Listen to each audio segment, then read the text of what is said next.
Tapi kalau seandainya manusia menutup matanya, dia tidak akan bisa melihat kebenaran. Yang dia lihat hanyalah kehendak dan kemauannya saja.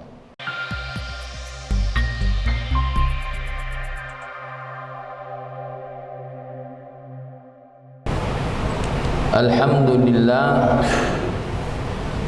alhamdulillahilladzi jama'ana biqauli la ilaha illallah.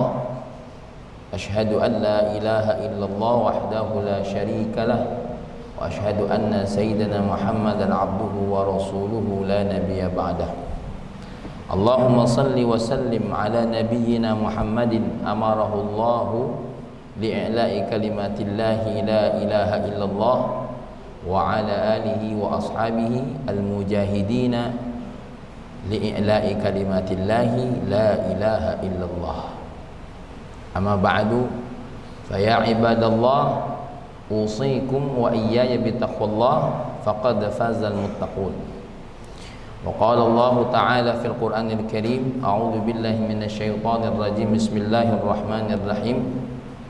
Taha ma anzalna 'alaikal Qur'ana litashqa illa tadhkiratan liman yakhsha tanzilan mimman khalaqal arda was samawati al-ula.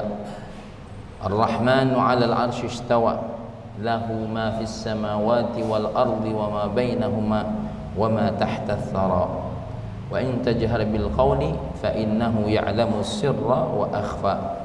Allahu la ilaha illahu lahul asmaul husna. Sadaqallahul azim.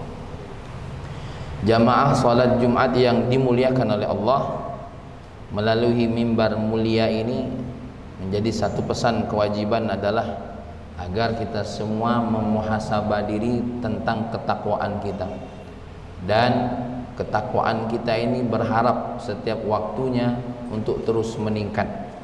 Walaupun berbagai macam ujian datang menggoda diri kita untuk jauh dari ketakwaan diri kita kepada Allah Subhanahu wa taala.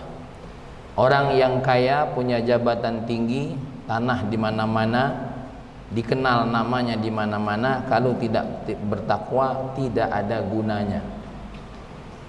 Contoh mereka-mereka yang punya nama sampai sekarang kita kenal adalah Fir'aun dan Qarun. Karena tidak ada ketakwaan, jangankan kita kepengen seperti mereka, nama anak kita saja tidak ada yang ridho dinamakan Fir'aun. Yang duduk di sini saking tidak sukanya dengan Qarun, tidak ada yang namanya anaknya senang dinamain Qarun. Bahkan di antara kita ini, ya, walaupun mengakui kehebatan Abu Jahal, siapa yang di antara kita kepengen anaknya disebut nama Abu Jahal? Itu tanda orang yang tidak bertakwa kepada Allah, walaupun dunianya hebat, tidak ada satupun yang suka, ya. Nah, oleh karena itu kita ini akan kembali kepada Allah. Penilaian yang utama adalah ketakwaan diri kepada Allah. Tapi seringkali ketakwaan ini menjadi terhalang dalam diri kita karena kita tidak mau membuka diri. Ada sebuah cerita yang bisa diambilkan ibrah dari negara Korea. Seorang putra mahkota diajari seorang guru yang muda, ya, pemuda tapi memiliki ilmu yang luar biasa. Bahkan salah satu mahasiswa yang memiliki nilai terbaik di kerajaannya. Sehingga seorang raja ini kepengen dia menjadi guru daripada muridnya, guru daripada anaknya yang saat itu menjadi putra mahkota. Sosok seorang putra mahkota tentu merendahkan siapa gurunya, apalagi yang dilihat umurnya jauh lebih muda. Melihat tingkah laku seorang putra mahkota yang meremehkan gurunya, lalu gurunya seorang mahasiswa pemuda yang hebat ini tadi berkata kepada muridnya seorang putra mahkota, "Aku akan memberikan kepadamu teka-teki. Kalau engkau memang bisa menjawabnya, maka aku akan mengundurkan diri sebagai gurumu. Tapi kalau engkau tidak bisa menjawabnya, maka belajarlah untuk menghormati aku sebagai gurumu, walaupun usiaku tidak jauh berbeda dengan dirimu." Teka-tekinya sangat mudah, tapi jawabannya tidak, sangat sulit. Di mana seorang guru tadi berkata kepada putra mahkota, Sebutkan sesuatu yang bisa membuat dunia ini terang seketika dan juga seketika mampu membuat dunia ini menjadi gelap. Apa kata putra mahkota? Begitu mudah teka-tekimu. Tapi subhanallah, malam hari putra mahkota buka buku, sembarang judul dibuka, sembarang tulisan dibuka, tapi tidak ia temukan. Yang dia temukan akan dijawab sebagai jawaban kepada gurunya tadi. Esok pagi dengan percaya diri murid tadi berkata, "Wahai pemuda mahasiswa yang nilainya tinggi, belum mau memanggil dirinya sebagai seorang guru. Hal yang kau pertanyakan kemarin adalah aturan sebuah kedaulatan, aturan sebuah kerajaan. Kalau aturan itu baik, kalau aturan daulat itu baik, aturan negara itu baik, maka negara itu akan menjadi terang seketika. Begitu juga kalau aturan itu buruk, maka negara itu akan menjadi gelap seketika, penuh dengan kezaliman." Lalu mahasiswa tadi menjawab jawaban yang panjang lebar, "Saya nilai salah." Ya. Lalu apa yang benar? Yang benar adalah kelopak mata. Di mana kelopak mata kalau kita pejamkan, maka dunia gelap seketika. Kelopak mata ini kalau kita buka, maka akan terang seketika. Si putra mahkota tidak terima dengan jawaban tadi. "Saya belum selesai menjelaskan," kata gurunya. "Saya ingin menyampaikan betapa manusia kalau mau membuka matanya, dia akan melihat kebenaran. Tapi kalau seandainya manusia menutup matanya, dia tidak akan bisa melihat kebenaran. Yang dia lihat hanyalah kehendak dan kemauannya saja." Nah, begitulah kita ini. Kalau kita mau keluar diri kita dari kegelapan, maka buka mata kita, terutama mata hati kita, mata batin kita.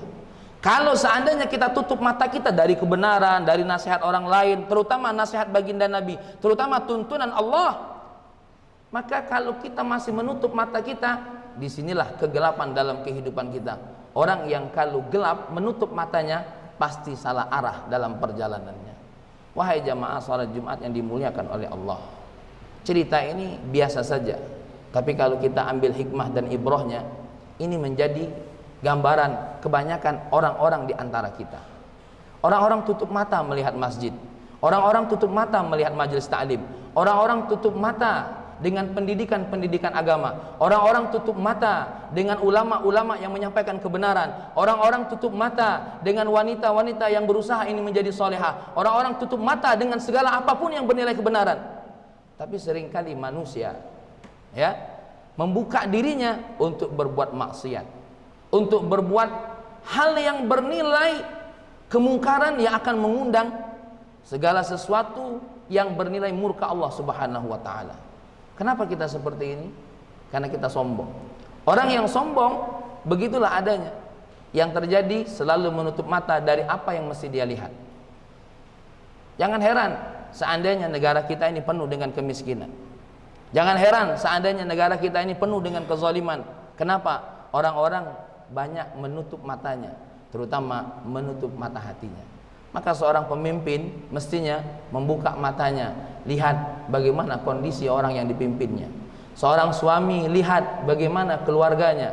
Seorang ayah lihat bagaimana anak-anaknya. Begitu juga seorang anak melihat bagaimana orang tuanya. Siapapun di antara kita hidup bertetangga, buka mata kita, lihat bagaimana kondisi tetangga kita. Jangan kita tutup pintu kita tutup mata hati batin kita, sehingga apa? Hilang kepedulian kita, terutama hilang kebenaran. Sayyidina Umar bin Khattab, seorang penentang baginda Nabi, bahkan orang yang pernah mau mengacungkan pedangnya ke leher baginda Nabi Muhammad sallallahu alaihi wasallam, tapi terbuka hanya dengan 8 ayat saja dalam surah At-Taha yang saya bacakan tadi. Taha, ma anzalna 'alaikal Qur'ana litashqa. Hei Muhammad, tidaklah aku turunkan Quran kepadamu untuk memberatkanmu, untuk membuatmu menjadi susah dan sulit. Illa tadhkiratan liman yakhsha. Quran turun hanya untuk memberikan peringatan bagi orang-orang yang takut kepada Allah, takut kepada kezaliman, takut kepada kemungkaran. Tapi kalau tidak takut mungkar, mohon maaf, Al-Quran tidak akan dijadikan petunjuk. Tanzilan mimman khalaqal arda was samawatil ula. Al-Quran ini diturunkan oleh Allah, sang pencipta langit, sang pencipta bumi sang pencipta bumi dan langit yang begitu tinggi. Ar-Rahmanu 'alal 'arsy istawa. Kuasa Allah berada di tempatnya. Lahu ma fis samawati wa ma fil ard. Dialah raja pemilik langit dan bumi ini. Wa ma bainahuma, dan di antara bumi dan langit. Wa ma tahta thara, dan apa yang ada di bawah bumi. Siapa dia? Allahu la ilaha lahul as wa in tajhar bil qawli fa innahu ya'lamu sirra wa akhfa. Kalau seandainya engkau berucap baik kuat suaramu atau tersembunyi suaramu, dia maha tahu dengan apa yang engkau ucap. Siapa dia? Allahu la ilaha illahu. Dialah Allah, tiada Tuhan selainnya. Lahul asmaul husna, seorang zat, satu zat yang memiliki nama-nama mulia. Mendengar seperti ini, ya, gemetar badan Sayyidina Umar bin Khattab. Kenapa? Karena mau membuka matanya, mau membuka kelopak matanya atas kebenaran. Bagi orang-orang yang belum mau sholat wajib, itu tanda kalau dia masih mau menutup matanya. Kenapa? Kepada atasannya dia taat, kepada bosnya dia taat, kepada wali kotanya dia taat, kepada gubernurnya dia taat. Tapi kepada Allah yang menciptakan dirinya, yang memberikan rizki kepada dirinya, dia tidak mau taat. Tapi kepada manusia yang mohon maaf kotorannya saja menjijikkan, dia mau taat. Yang mohon maaf, orang yang memerintahkannya itu belum tentu lebih baik daripada dirinya yang menerima perintah, dia taati. Tapi Allah Subhanahu wa taala dia bangkang. Datang Ramadan, dia tak mau puasa. Ya, diperintahkan bayar zakat, banyak alasannya. Jamaah salat Jumat yang dimuliakan oleh Allah, ya, hidup ini adalah perjuangan. Semua yang diperjuangkan akan sia-sia kalau tidak bernilai ketakwaan di sisi Allah Subhanahu wa taala.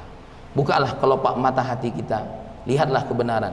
Jangan kita tutupi diri kita terus dari kebenaran yang ada. Karena sekali lagi, kebenaran yang hakiki secara ainul yakin akan kita lihat mana yang benar, mana yang salah.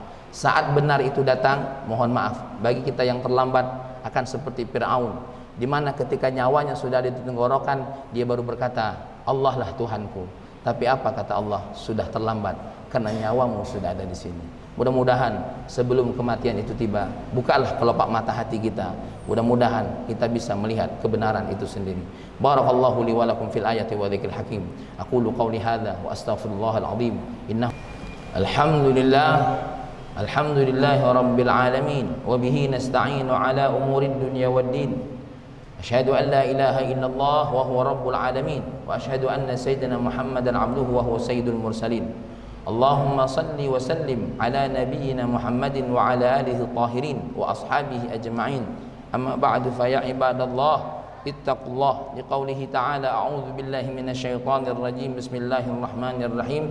Ya ayyuhalladzina amanu taqullaha haqqa tuqatih wa la tamutunna illa wa antum muslimun. Wa qala ta'ala fil Qur'anil Karim, bismillahirrahmanirrahim, innallaha wa malaikatahu yusalluna 'alan nabi ya ayyuhalladzina amanu sallu 'alaihi wa sallimu taslima. Allahumma salli wa sallim ala nabiyyina Muhammadin wa ala alihi tahirin wa ashabihi ajma'in wa barik warda an Abi Bakr wa Umar wa Uthman wa Ali wa jami'i sahabatihi radhiyallahu anhum. Allahumma ighfir lil mu'minina wal mu'minat wal muslimina wal muslimat al ahya'i minhum wal amwat.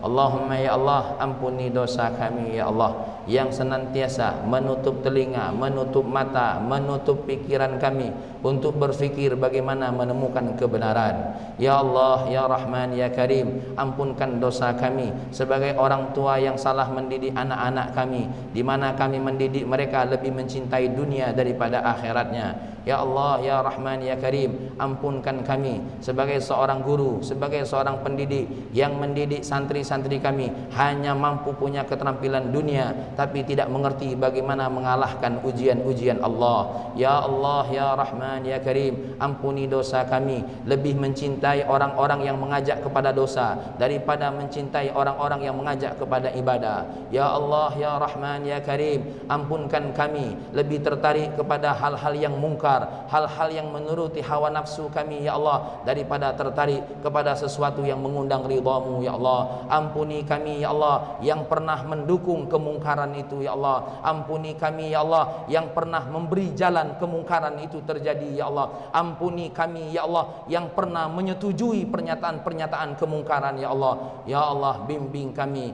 untuk tetap berada dalam kebenaran. Mantapkan hati kami ya Allah agar kami tetap selalu dalam kondisi yang benar. Kalau kami salah ya Allah, buka pintu ampunan-Mu bagi kami atas penyesalan kami, atas taubat kami ya Allah, atas sadar diri kami di mana kami telah menyetujui, bahkan membuka jalan, bahkan menjadi pelopor bagi kemungkaran yang terjadi. Ya Allah, beri kami hidayah, berpindah diri, berpindah posisi, berpindah status menjadi orang-orang yang membela agama Allah, minimal menyetujui apa yang mereka lakukan untuk membela agama Allah. Ya Rahman ya Karim, mudah-mudahan negeri kami Indonesia ini didatangkan pemimpin-pemimpin yang adil, pemimpin-pemimpin yang mencintai kesejahteraan rakyat, mencintai apa yang menjadi perintah Allah Subhanahu wa taala. Allahumma ya Allah, Allahumma ihdinas siratal mustaqim, Allahumma ihdinas siratal mustaqim. Wa sallallahu ala sayyidina Muhammad walhamdulillahi rabbil alamin. Ibadallah, innallaha ya'muru bil 'adli wal ihsan wa ita'i dzil qurba wa yanha 'anil fahsya'i wal munkari wal baghi ya'idzukum la'allakum tadhakkarun. Udhkurullah wa la dzikrullahi akbar. Aqimus shalah.